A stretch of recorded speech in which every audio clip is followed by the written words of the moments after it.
આજે લોકસભામાં 11 કલાકે રજૂ કરાશે કેન્દ્રીય બજેટ। નાણાપ્રધાન નિર્મલા સીતારમણ 7મી વખત બજેટ રજૂ કરશે।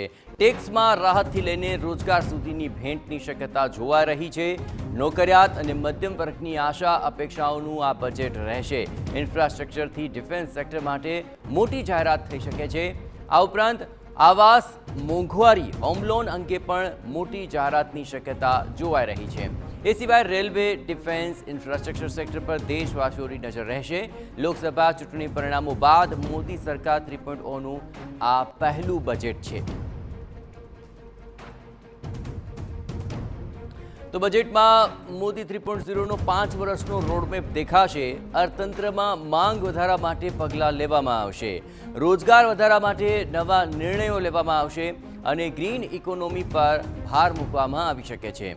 માનક કપાતની મર્યાદા 50,000થી વધારવાની અપેક્ષા છે। રમકડા, લેધર ક્ષેત્ર માટે પણ પીએલઆઈની જાહેરાત થઈ શકે છે। જોકે આપણે જણાવ્યું કે સ્થાનિક ઉદ્યોગને પ્રોત્સાહન આપવા આયાત અને નિકાસ ડ્યુટીમાં ફેરફારની શક્યતા જોવાઈ રહી છે। એ સિવાય શિપિંગ સેક્ટરને અલગ ફંડની જાહેરાત થઈ શકે છે। આ સિવાય નવા બુલેટ ટ્રેન કોરિડોરની જાહેરાતની શક્યતા જોવાઈ રહી છે। રેલવેમાં મિશન મોડમાં લગાવાશે કવચ સિસ્ટમ। જનરલ કોચ અને નોન એસી સ્લીપર કોચની સંખ્યા વધી શકે છે। એ સિવાય પીએમ સ્વનિધિ યોજનાનો વ્યાપ અને વિસ્તાર વધારવામાં આવે છે। આયુષ્યમાન ભારત યોજના હેઠળ મોટી જાહેરાતની પણ શક્યતા જોવા મળી રહે છે। આ ઉપરાંત 70 વર્ષથી વધુ ઉંમરના તમામ વૃદ્ધોને આયુષ્યમાન યોજના હેઠળ આવરી લેવાની શક્યતા જોવાઈ રહી છે। વડાપ્રધાન મોદીના ત્રીજા કાર્યકાળમાં ફરીથી ખેડૂતો પર ફોકસ રહેશે। બજેટ ફરી એકવાર કૃષિ ક્ષેત્ર પર રહેશે તેવી પણ શક્યતા છે। એ સિવાય સરકાર ડિજિટલ એગ્રીકલ્ચર મિશન શરૂ કરી શકે છે। કિસાન ક્રેડિટ કાર્ડ પર લોન મર્યાદા વધી શકે છે। આ મર્યાદા 3 લાખથી વધારીને 5 લાખ કરવામાં આવી શકે છે। કોઈપણ સુરક્ષા વિનાની લોનમાં પણ વધારો થઈ શકે છે। રાષ્ટ્રીય તેલ બીજ મિશન માટે ભંડોળની જાહેરાત થઈ શકે। એ સિવાય કૃષિ બજારોના આધુનિકરણ માટે પણ ભંડોળ ફાળવવામાં આવી શકે છે। સરકાર પાકના વૈવિધ્યકરણને પ્રોત્સાહન આપશે। પીએમ આશા યોજના માટે વધારાના બજેટની જાહેરાત થઈ શકે છે। તુવેર, અડદ અને મસૂર દાળની સંપૂર્ણ ખરીદીની પણ જાહેરાતની શક્યતા જોવાઈ રહી છે।